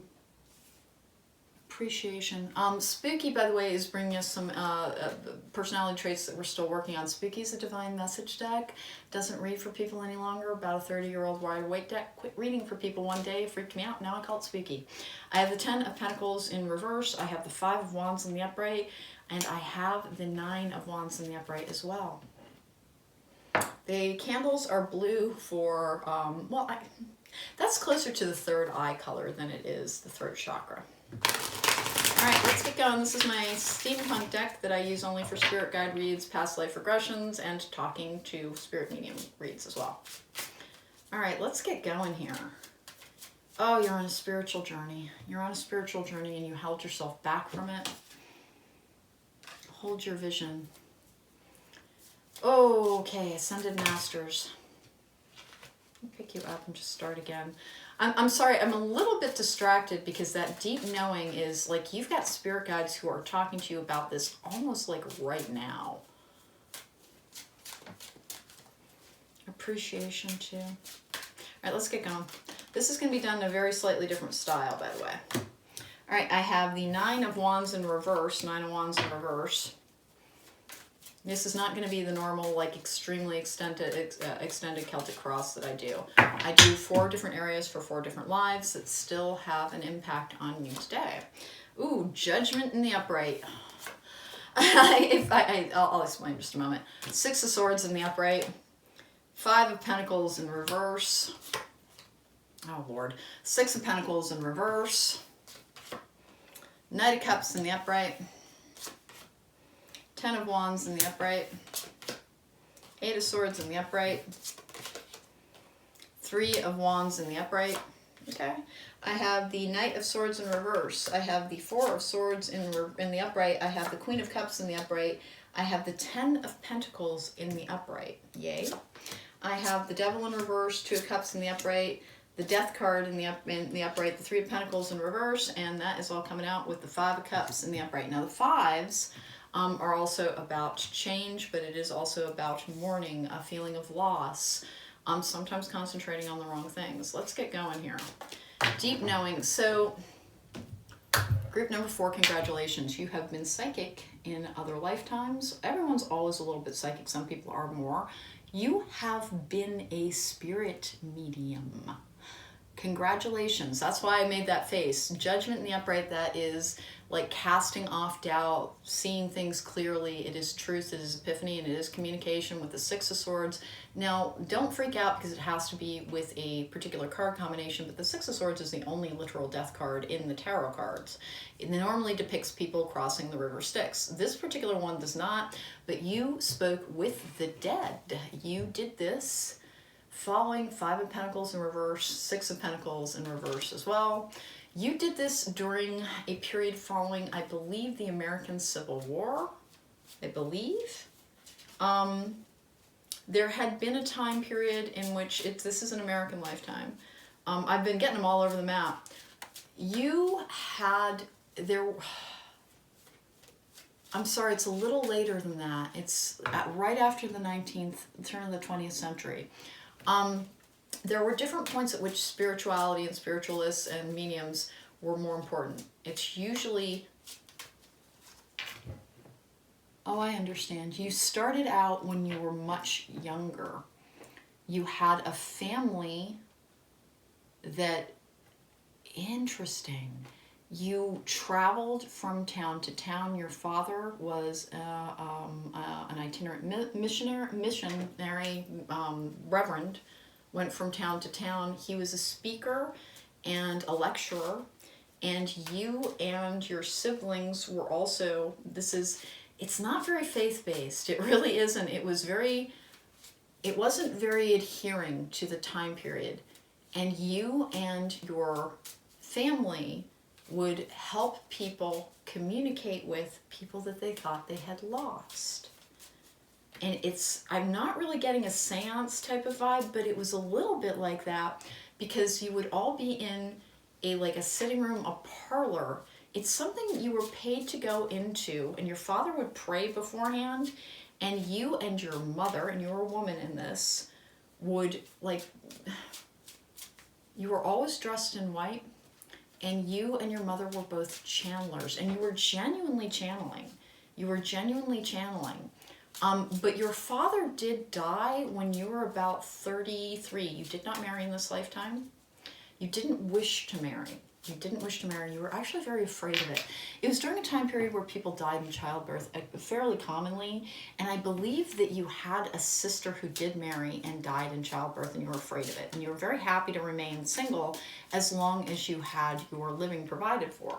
When your father died, it was not as easy for you to be hired to do this any longer, and you had to move into a city in which you did find a benefactor, but they stole from you. And so you only ever had a pittance to live on. You were actually a very gifted communicator.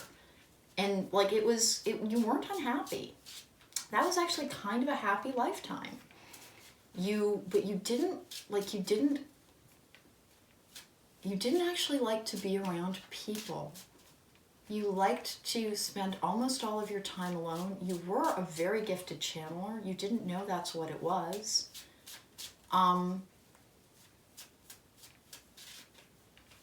And you were this is interesting, you were a vegetarian, and it wasn't that common, but you didn't take in any alcohol except for medicinally, which is adorable. You didn't take in any alcohol, you didn't take in any substances, and you communicated with those who were gone. And for the most part, this was not well known, but you were actually quite good at it. And by the time you were living in a city, people were coming to you, and you had this kind of manager who I believe kind of became your mother's person after your father died when you were about 33, and he was very exploitative, took most of the money, left you enough to live on. It wasn't a bad life. And you had a small, almost pension after that person was gone, and you moved to a smaller area. And you lived very quietly. Very, very quietly. I believe eventually, you had a brother, and he never married either. And you both lived in an outlying area in a little house. And you didn't have a lot of money. And it was a kind of a quiet life. You spent a lot of time in nature as well. That's a very nice life, actually. Other than some financial deprivation and being cheated, but it wasn't as bad, and you weren't exploiting people. This was a genuine gift. And I don't know how your father managed to make peace with I think he thought you were talking to angels. Actually, it was a very nice life. And it's a gift that has come and gone for you throughout your lifetimes. And in some lifetimes it led to persecution, but you've always had it. It's every time that you're here to be someone who delivers messages and is a form of a healer. And in fact, you have it down here as well.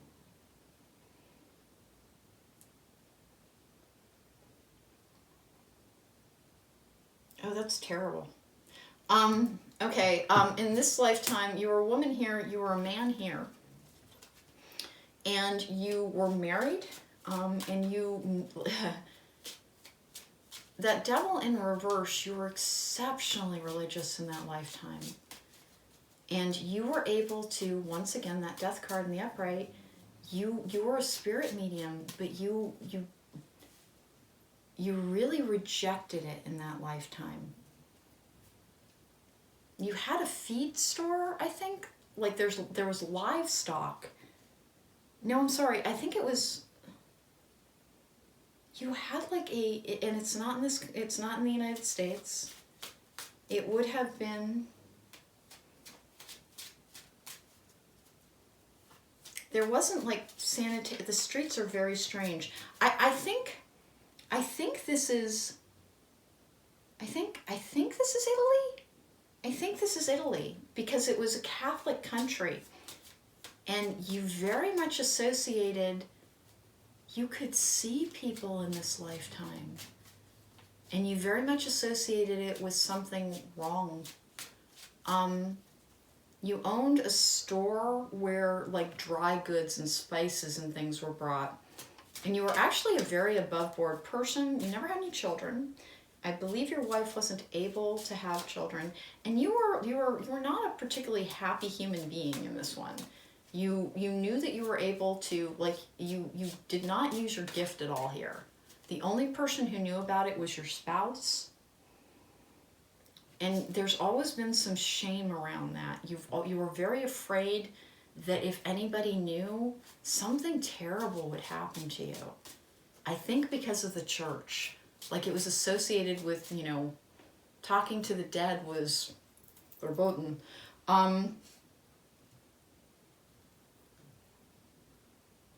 And you spent most of your life in this constantly retreating into prayer to get this to go away. Is this entire thing going to be about that? Yep, you had manifesting abilities as well. So you have shamanic energy that has been following you lifetime to lifetime.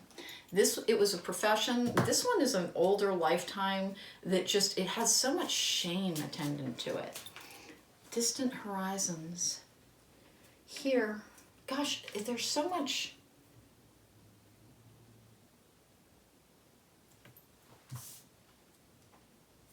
Interesting. Okay. This is the only lifetime you managed to block it out that I've got on the table. You were happy for a time in this lifetime. You traveled from place to place because you were able to teach something. I believe you were actually... You weren't a governess, you were a tutor of some kind. And this is an Islamic country. And I don't know how long ago it was. But you were a man in this lifetime. You were never married. You blocked out your gift entirely. And you taught something that was a little bit more on the artistic side. And you taught it to very privileged, and it was only boys. And your lifetime was, horrifying. You died of like an infection, like an infected wound on your leg. And it did not go very well. And as you were dying, that was like that's when you were kind of able to take comfort in something that you had been blocking out. As a child in this lifetime, you said something to one of your parents, or it might have been an aunt. You were very badly beaten for saying that you saw somebody who was no longer there. Because this is over and over again, you've been able to communicate with people who are not there, who have passed over, who have died. And in this lifetime, you told, it was either an aunt or your mother, that you were talking to a deceased uncle, that they were there, and they said things through you that were recognized, and they beat the crap out of you for it. And like, you never did it again. You blocked it out, you blocked it out, you blocked it out, until you were, and you were only about 36 or 37, you were essentially dying, because I believe that they thought, like in Islam, I believe they thought it was demons. They thought you were talking to demons of some kind. And you were beaten within an inch of your life when you were a child for that. And then you never did it again. And as you were dying, that was the only time that you were like finally able to take comfort from kind of being surrounded once again by people that you could hear and recognize. And this was a lifetime in which there was a lot of repression of self. And this is something you still struggle with, deep knowing and then by the book. You have a gift that you are concerned about ever expressing, ever exploring. You know things before they happen, and you have long been able to communicate. It might be with animals and with people. I do think that it's spirit mediumship. Now, who are you and how does this pertain? This is yet another lifetime in which, I'm sorry, apparently you're just somebody who has gone lifetime to lifetime, able to channel and talk to the dead and to bring spirit messages to people. You have been a clairvoyant or a clairaudient, and in multiple cases, a spirit medium. And you once again, you have had a tendency towards repression of that gift by choosing, it looks to me, I should tell you about this lifetime a little bit more, I'm sorry. So this lifetime you were a woman, and this is, I have trouble getting the time period sometimes. There were no motor vehicles. You were a person of a fair amount of privilege. You lived by a shipyard, but like there was a dock and you received things. And it was actually you were very well off in this lifetime. And in this lifetime, you were,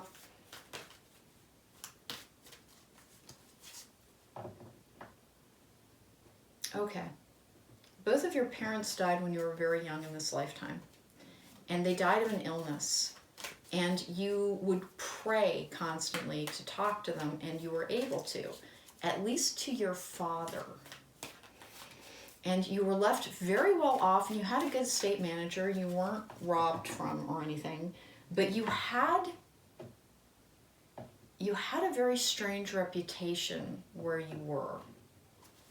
This is an older lifetime too. This is somewhere, I'm going to go somewhere in the 1700s, just judging by the clothing. It might be Spain. It might be Barcelona. You were exceptionally well off.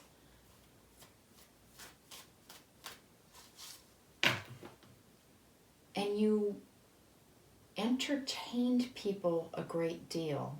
You had balls. You had balls. And it was all to bring, like, you had almost like a society of people who would come, and there were entertainments, there were plays. You had a very large home. And you were not actually, like, you had a good estate manager. You never were concerned about money in this lifetime. But quite frankly, like, you were blotto in this lifetime almost all the time. And it was to drown out the fact, after you had prayed and prayed to talk to your parents and you could talk to your father, you got very frightened of it. And the only way to kind of give yourself peace from that was to, and everybody drank wine, like, because there wasn't a lot of clean drinking water, but like, you were not a sober person in this lifetime. You had a lot of fun, and I'm not really sure why it's still there. I think because a part of you that found that to be that you didn't have to get married. you didn't have to get married. And you really liked that. You were independent, and you were always trying to drown out. You had a life of great privilege, and you liked it so much. You liked it like you were safe. There's the temple path. And the only thing is that you have had lifetime after lifetime in which you've gone back and forth. Either you lean far into it, or you try so hard not to have an expression of your gifts. And you struggle tremendously because mostly you're a little bit of like you want to be comfortable. And that's Angel of Love with the Angel of Balance. This is actually kind of a nice read. This is like one of the least conflicted ones. Adjacent possibilities, we're going with one more. Hostilities, okay. All right, so that's what happens here, is you actually have a tremendous desire to essentially be what you would consider like normal. Like you don't, there are things that you kind of want. I'm not going to say an opulent lifestyle, but you wish you had an easier life. You wish you had an easier life. And what you found is the less that you're involved in like a spirituality, the more that you conform, the more that you go towards that which is expected, like you have monetary success. And you have, throughout the course of many lifetimes, been trying to find a way to have both within one lifetime. In the lifetime in which you were most comfortable and like you didn't worry about anything, you really, it was almost like you were living in a consumerist society, because you were not a person of particular substance, but you were a person of great merriment, and you were always trying to close the door on gifts that you associated with ruining your life rather than having a gift. And that is the thing that you have been carrying forward, is that you're very attracted to love relationships. You like to lose yourself in them, and that empathetic gift, that ability to see, that ability to discern, is something that you just want to share with one other person. That was the one regret from your very, very opulent lifestyle, is that you didn't have a great deal of love in it. You didn't have a great deal of romance. And I'm not sure why, but honestly, please don't be offended, because remember, like, we've all had different lifetimes. I think that although you were very, very well off, you were actually, like, you weren't considered particularly appealing, like, to look at. And it was something that you were always trying to prove your worth to people. You've had multiple lifetimes in which you've been very, very beautiful indeed, in both genders, but in that lifetime, like, you were very glad to be so well off, but you didn't have to marry, and you were happy about that, but you didn't have lovers. You didn't have many lovers. And you kind of pined for it, I think, because your parents were actually a strange actual love relationship. They actually loved one another. It was not so much of a partnership, and you kind of yearned for that. So in this lifetime, the things that you've been kind of trying to overcome is that you wish that you were this kind of, you wish you were this kind of boring, I would go with normal type of person, but you've always had premonitions. I think that you're able to communicate with things that are not there, and you just want comfort so much.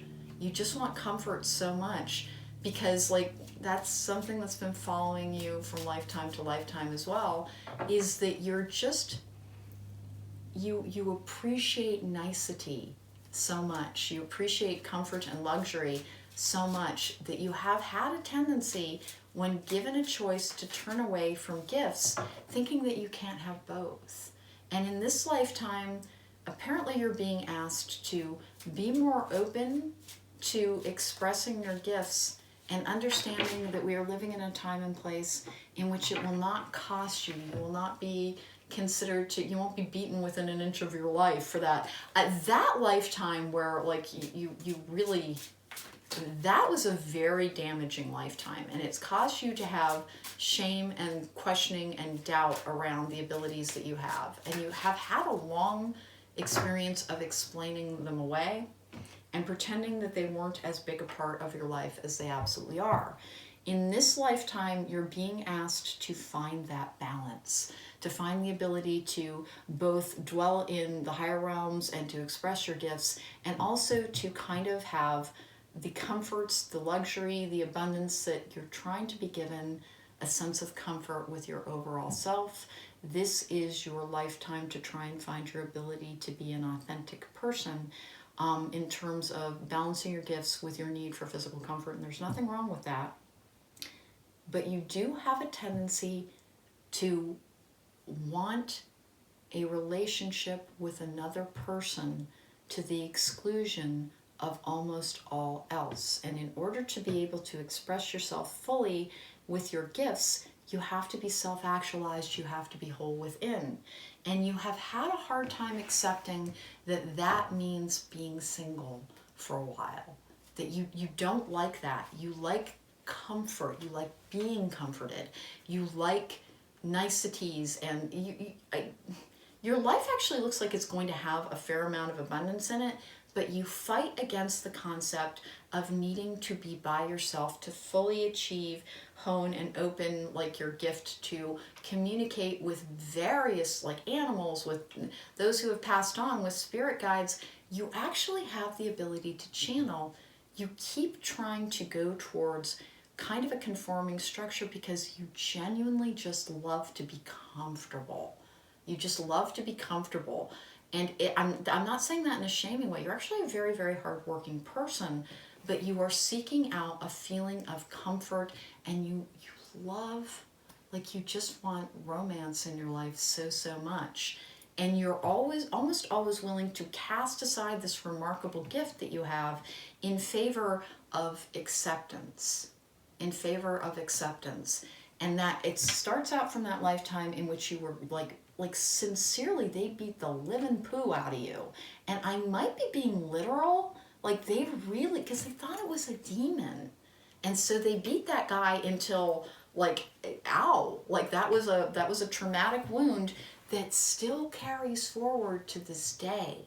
And a part of you reacts to being able to do things that other people judge as being like, well, that's too woo-woo. You react to that with a feeling of, I will be punished for that. But you love, love, love, love to be with another person and feel connected to them, because that's when your channel, like that's when it opens, and that's when you feel like the best sense of balance. So you're being asked to try and live in that autonomous and independent energy long enough that you can learn to channel as you are. And then like you've got a very significant love that is, I should probably pull Romance Angels, that is meant to be a part of your life. But you're shirking a life's purpose. And like shirking makes it sound like very, very deliberate. It's not. It's that you're turning away from it because you don't understand that you associate it with trauma. And you're being asked to kind of heal that ancient wound, understand that it comes with you for a purpose, and then as soon as you're able to kind of step into that energy and live that purpose, that's when the thing that you want most will come to you. And it will no longer be the thing I want most. It will be the thing that fits neatly and cleanly and perfectly into your life. Right now, you want that connection so much because it is your preferred form of being connected, when you are really meant to be connected and then also to have your love. All right, I had soulmate, heart-to-heart conversations, worth waiting for, and then calling in your soulmate.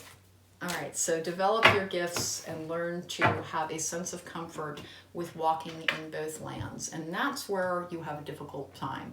You love physical pleasure and physical comfort so much, and you kind of can't figure out a way to marry that with the more spiritual side, because for some reason you think of that as being like, I must renounce all material goods and follow Buddha.